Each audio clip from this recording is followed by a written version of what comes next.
아멘. 예레미야 25장 말씀을 가지고 오늘 나눌 말씀의 제목은 하나님은 신실하시다입니다. 우리가 하나님을 가르칠 때 그리고 또 하나님을 떠올릴 때 가장 많이 또 가장 자주 언급되는 단어가 신실하심일 겁니다. 한결같다는 뜻이에요. 하나님 창조하실 때나 또 예수님을 보내실 때나 그 십자가를 바라보실 때나 교회가 생겨나고 또 장차 교회가 그 사명을 다 한 뒤에 영원한 하나님의 나라가 시작된 뒤에 그 때까지도 하나님은 우리가 기억하고 배우고 또 가르쳤던 그 하나님의 모습 그대로이실 겁니다. 그렇게 한결같은 하나님, 그렇게 어제와 오늘이 똑같은 하나님, 그 하나님을 일컫는 말이 신실하심인 거죠. 우리의 감사 제목이기도 하고 우리의 기도 제목이기도 하고 우리의 즐거움이기도 한 겁니다. 근데 오늘 나눌 이야기는 마땅히 감사가 되어야 될 신실하심이 그렇지 않을 때도 있다는 걸 좀 살펴보려고 합니다. 마땅히 감사하고 마땅히 즐거움이 되어야 할 신실하심이 그렇지 않은 예가 꽤 자주 있다는 것 살펴보려고 합니다. 하나님은 일하시지요. 그때나 지금이나 또 장차 올 세상에도 하나님은 열심히 일하십니다. 그런데 하나님의 일하심은 우리가 기도하는 것처럼 우리가 기대하는 것처럼 직접 오셔서 일하시는 경우가 없지는 않으나 대부분의 경우 하나님의 일하심은 당신의 종들을 통해서 일하시는 것이 대부분입니다. 그 첫 번째 여호와의 종이 등장하는데 그 여호와의 종으로 등장하는 사람들이 경고하는 일을 맡은 사람들, 우리가 익숙한 단어로는 선지자라고 부르는 사람들이 있습니다. 이 사람들이 맡은 일들이 그야말로 경고하는 일들이에요. 하나님의 백성들이 잘못된 길에 들어섰을 때 누군가는 가서 말해줘야 되잖아요. 내 길이 틀렸다고. 그 길로 계속 가다 보면 낭떠러지에 닿게 된다고. 그 길로 계속 가게 되면 원하는 일, 원하는 결과들을 얻지 못할 뿐만 아니라 내 인생을 망치게 되니 그 길로 가지 말라는 경고들이 반드시 필요하거든요. 이런 일을 맡은 사람들을 우리가 선지자라고 부릅니다. 그러다 보니 이 경고의 말들은 대부분 사람들이 그렇게 환영하는 말들이 아닐 가능성이 굉장히 많아요. 듣기 싫은 말이죠. 듣기 싫은 말을 하는 사람들이니 그렇게 환영받지 못합니다. 좋은 말도 한 번, 두 번이잖아요. 바른 말인 줄은 알지만 그 바른 말이 계속 반복되다 보면 아유 하기 싫어. 그렇게 되는 거 아니겠어요? 같은 말을 계속 반복하는 엄마들 보고 그 경고의 말을 우리는 어떻게 받냐 하면 잔소리로 받잖아요. 듣기 싫은 말. 그 잔소리에는 비슷한 템포가 있거든요. 템포가 똑같은 템포의 말이 시작되면 아이들은 더 이상 그 말을 듣지 않죠. 장판 무늬를 살피거나 아니면 어제 하다가만 게임 그 뒷부분을 생각하거나 아니면 다른 상상의 나래를 창의력을 발휘하게 되고 엉뚱한 생각들을 하게 되는 거죠. 그러니까 엄마의 잔소리는 뭐 그렇다고 치자고요. 그런데 선지자들이 감당해야 되는 이 경고의 종으로서의 일은 그렇게 간단하게 끝나지가 않습니다. 많은 사람들이 백성들이 듣기 싫어하는 말을 하다가 쫓겨나기도 하고 갇히기도 하고 때로는 죽기까지 합니다. 예레미야 우리가 읽어갈 성경 26장에 보면 예레미야와 같은 말씀들을 전했던 선지자 한 사람이 죽는 이야기가 등장을 해요. 좀 앞서서 읽어보려고 합니다. 26장 20절부터 21절까지 말씀 같이 읽습니다. 시작. 또 여호와의 이름으로 예언한 사람이 있었는데 곧 기랏 여아림 스마야의 아들 우리아라. 그가 예레미야의 모든 말과 같이 이 성과 이 땅에 경고하여 예언하매 여호야김 왕과 그의 모든 용사와 모든 고관이 그의 말을 듣고서 왕이 그를 죽이려 하매 우리아가 그 말을 듣고 두려워 애굽으로 도망하여 간지라. 아멘. 선지자가 이래야 되는 상황과 형편은 거의 대부분 이랬습니다. 어떤 선지자들은 왕족이기도 했고요. 어떤 선지자들은 제사장이기도 했고, 어떤 선지자들은 목동이기도 했고, 어떤 선지자들은 이방 사람이기도 했었습니다. 그 형편과 그 출신 성분에 따라 각양 다른 대접을 받았는데 유독 이 우리아를 향한 백성들의 반감은 도를 넘어선 거예요. 그저 그냥 죽이겠다로 결론을 내린 겁니다. 그가 하는 말이 어떤 말씀인가? 그가 하는 말이 어떻게 시작되었는가? 그가 하는 말씀이 우리에게 요구하시는 것이 무엇인가? 이렇게 좀 생각해 봤으면 좋겠는데 아닌 거예요. 내가 원하는 것을 못하게 하는 말씀이고, 내가 바라는 것을 금지하는 말씀이고, 내가 기대하는 걸 거절하는 말씀이 이 선지자 우리아에게서 끊임없이 선포되는 거예요. 싫은 거예요. 그 반감을 우리아라고 어떻게 모르겠습니까? 사람들이 나를 죽이려 한다는 거, 그 변한 공기와 그 변한 분위기를 어떻게 모르겠어요? 도망가지 않았으면 어땠을까? 끝까지 그래도 옆에 서서 말해 주었으면 어땠을까? 이런 아쉬움들이 우리에게 남아있기는 하지만 우리아가 감당할 수 없는 것이었습니다. 도망간 거예요. 애굽까지 도망갑니다. 근데 애굽에 도망갔으면 여러분 먼 길이잖아요. 나라가 거의 망해서 쪼그라들 대로 쪼그라든 이스라엘이, 이 남유다가 북쪽은 이미 멸망하고 없는 거고요. 처음에 얻었던 땅의 반쪽은 벌써 잃었고, 그 남쪽 힘이 강할 때 남쪽 길게 얻었던 그 땅들 다 잃었습니다.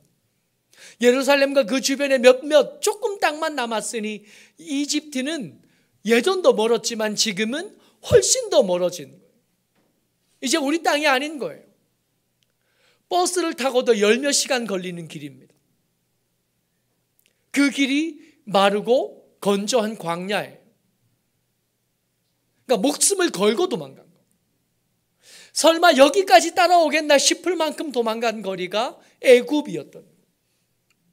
근데 이 경고하는 선지자들을 향한 이 분노가 얼마나 컸는지 이 여호야김 왕이 잡아오라 그런 거예요. 내가 지구 끝까지, 세상 끝까지라도 쫓아가서 기어코 내가 그놈 잡아오고 말겠다. 사람을 보내요. 사람을 보내서 애굽까지 도망간 우리아를 기어코 잡아옵니다. 23절 후반절 말씀에 잡아와서 여호야김 왕에게로 그를 데려오매 왕이 칼로 그를 죽이고 그의 시체를 평민의 모지에 던지게 하니라. 여러분, 우리아를 죽였던 이 왕이 예레미야는요, 예레미야도 당연히 죽이려고 하지 않았을까요? 우리가 읽었던 말씀 20절 21절 말씀처럼, 26장 20절 21절 말씀처럼 이 우리아의 말씀이, 우리아가 전한 하나님의 말씀이 예레미야가 했던 말씀과 같았다 그랬어요. 너희들이 이 전쟁에서 이길 수 없다. 하나님이 너희들을 지켜주실 게 아니다. 그렇게 해결될 만한 상황이 아니다. 이 전쟁에서 질 것을 너희들이 받아들여야 돼.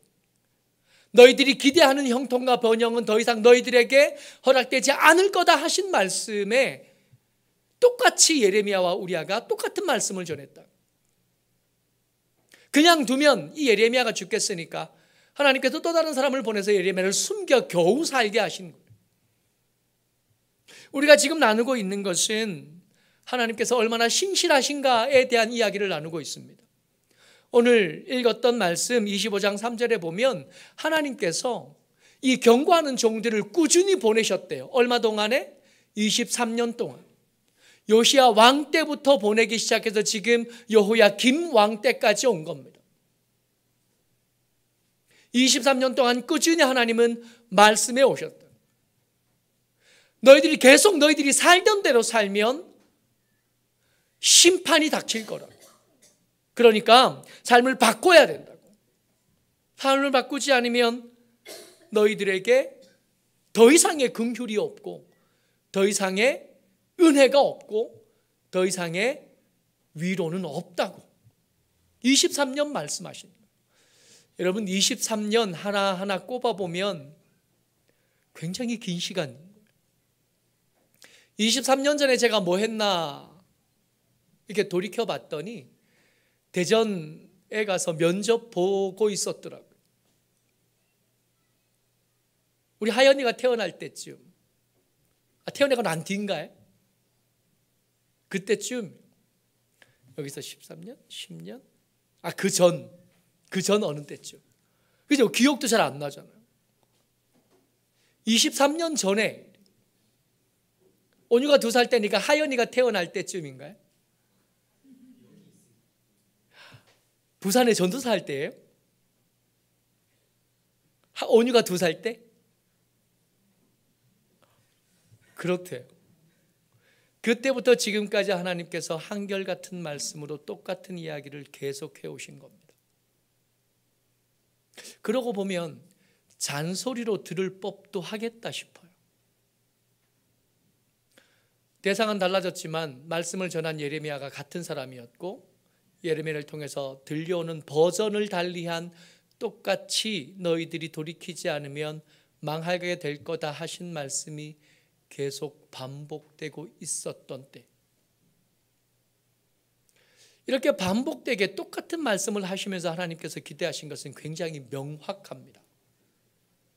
여러분들과 제가 들어야 될 말씀, 여러분들과 제가 잔소리 같지만 이 얘기 또 듣나 싶지만 여전히 또 들어서 마음에 새기고 혹시 오래전 들었고 또 귀를 닫고 안 듣고 있어서 그 말씀에 이끼가 꼈다면 얼른 청소해서 벗겨내서 다시 도드라지게 만들고 다시 확연하게 보이게 만들어야 될 하나님의 말씀입니다. 25장 5절 말씀이요. 같이 읽습니다. 시작. 그가 이르시기를 너희는 각자의 악한 길과 악행을 버리고 돌아오라. 그리하면 나 여호와가 너희와 너희 조상들에게 영원부터 영원까지 준 그 땅에서 살리라. 아멘.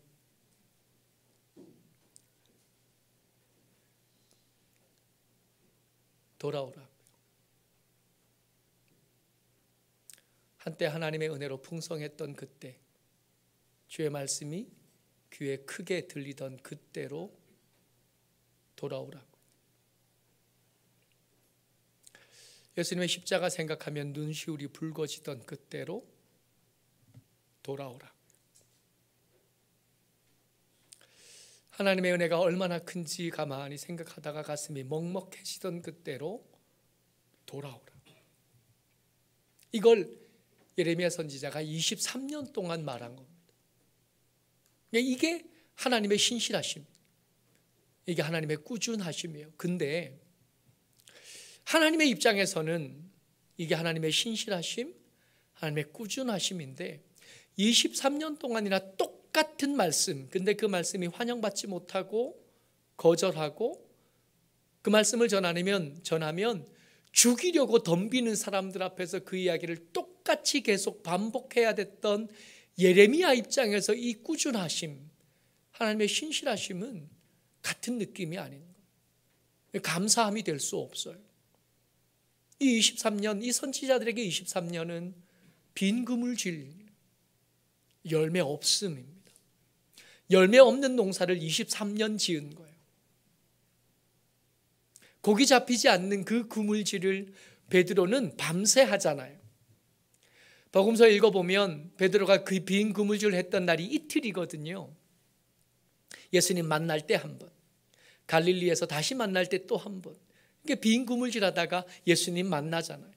예레미야는 그 허무하고 그 허망하고 그 힘 빠지는 일을 23년 동안 계속한 겁니다.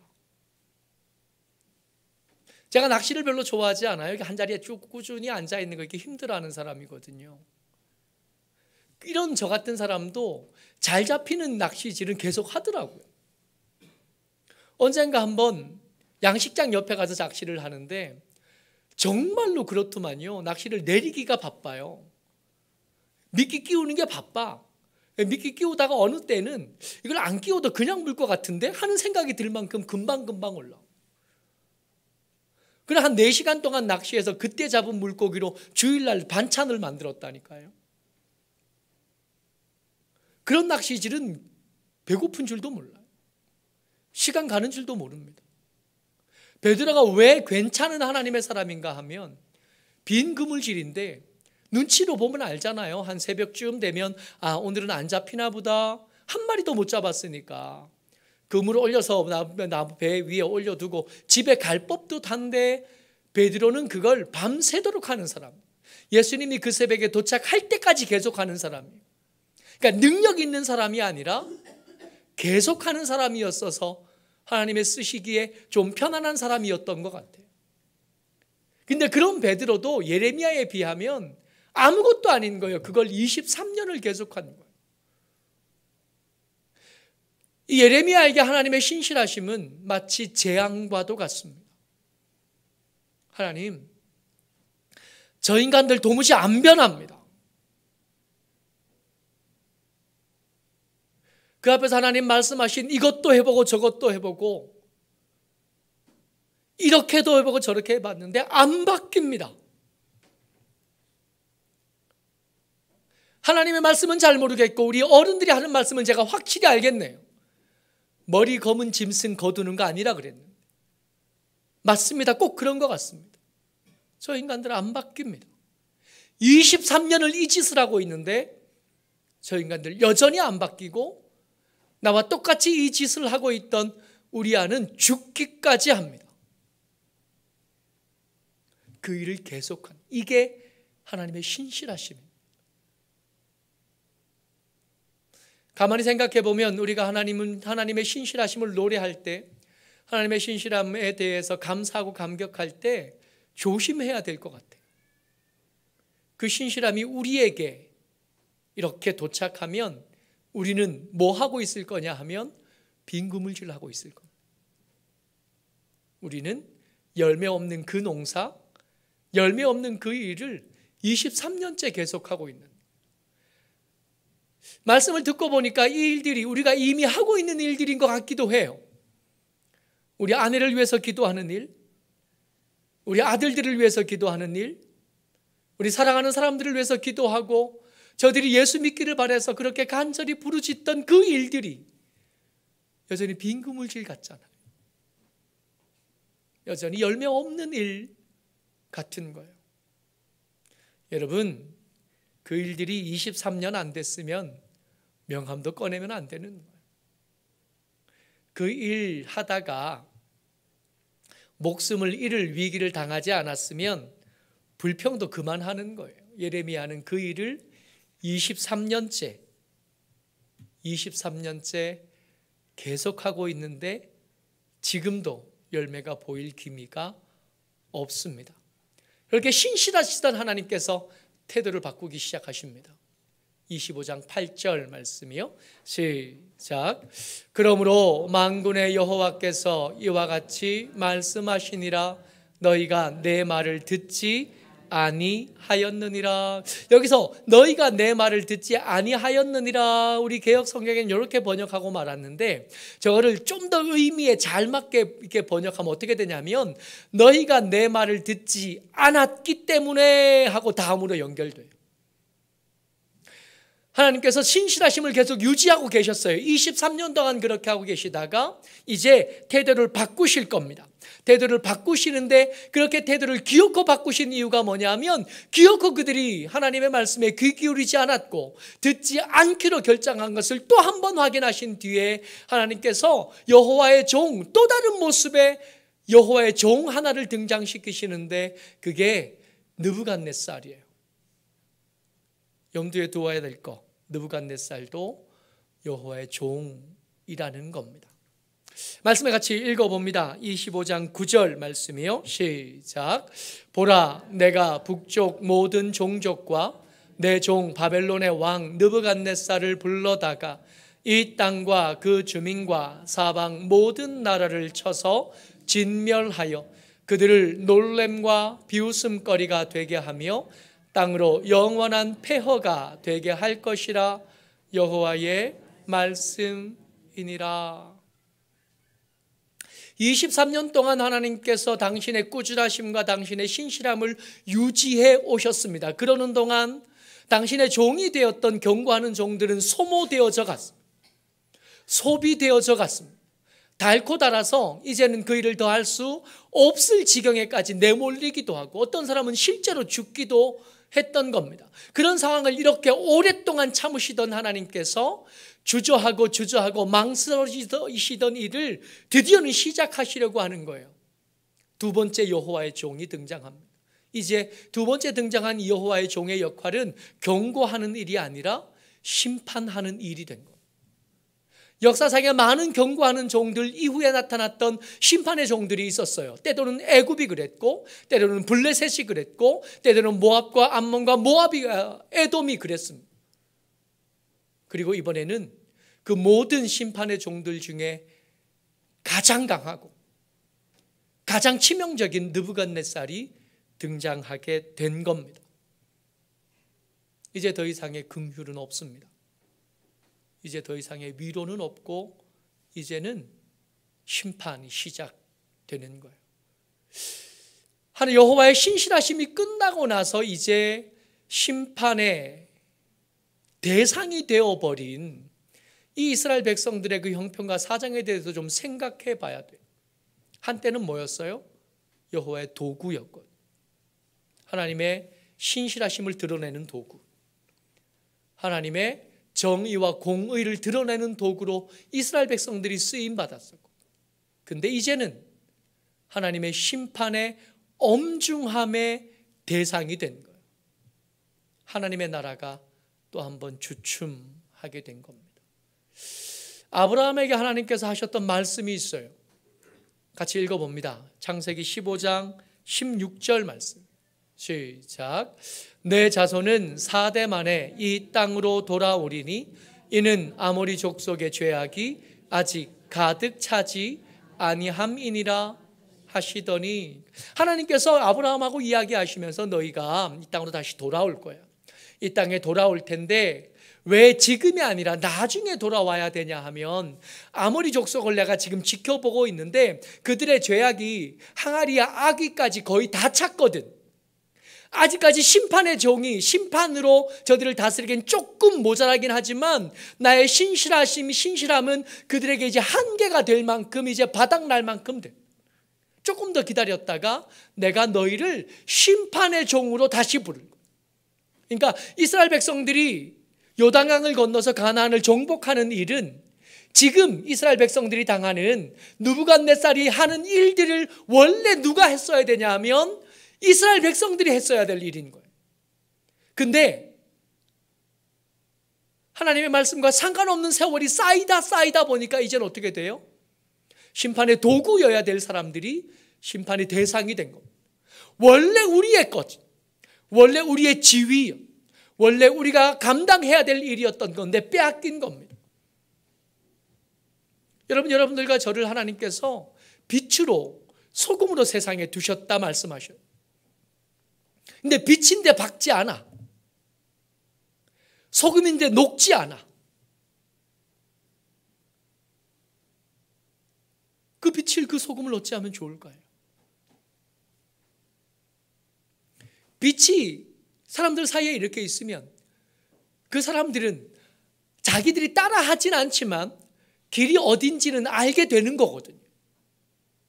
안 따라올 수는 있잖아요. 불을 이렇게 켜줘도 굳이 그 불을 등지고 자기 갈 길로 갈 수 있잖아요.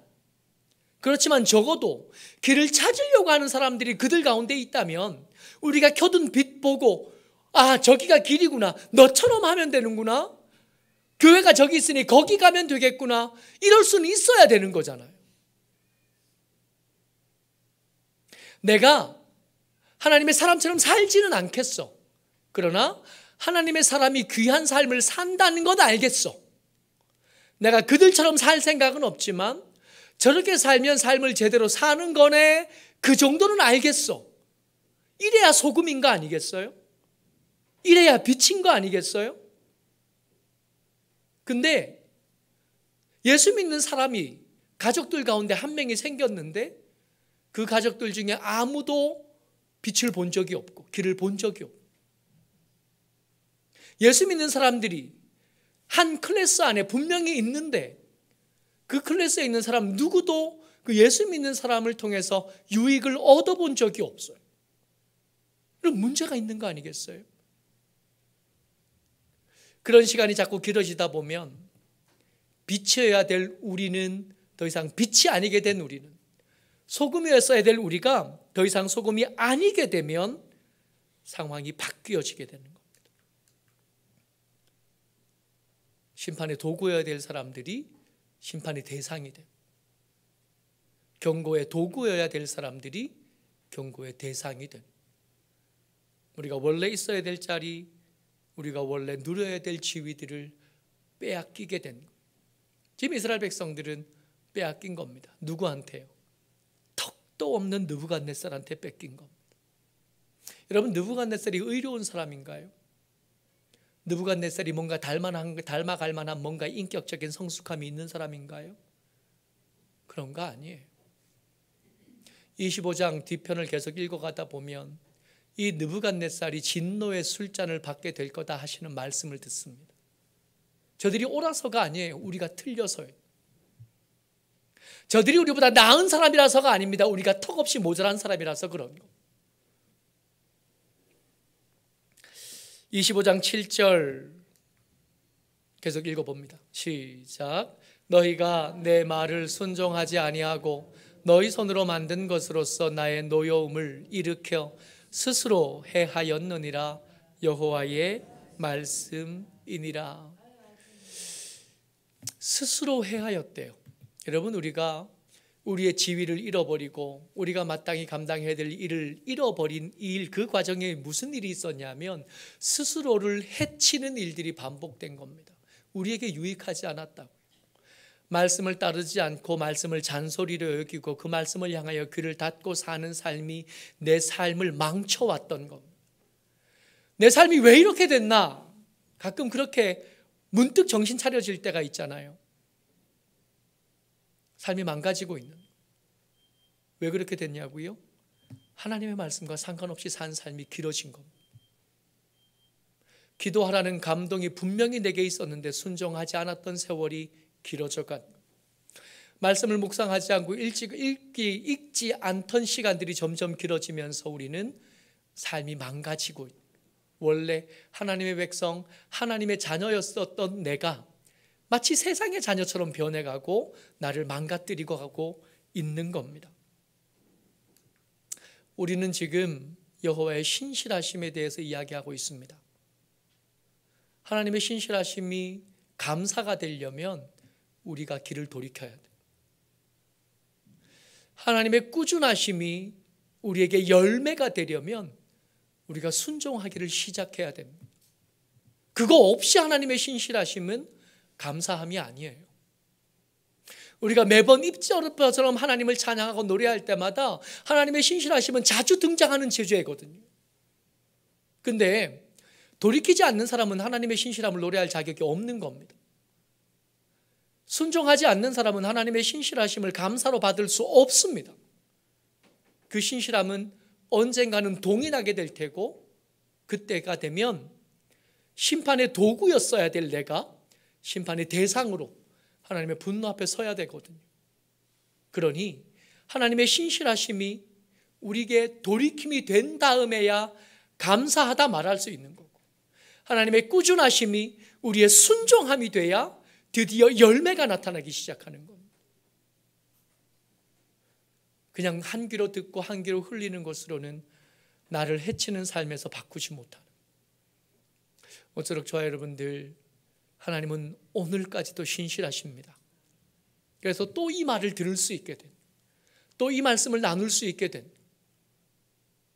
하나님의 신실하심이 오늘 우리의 돌이킴으로 감사가 되고 오늘 우리의 순종함으로 열매가 되시기를 주의 이름으로 축복합니다.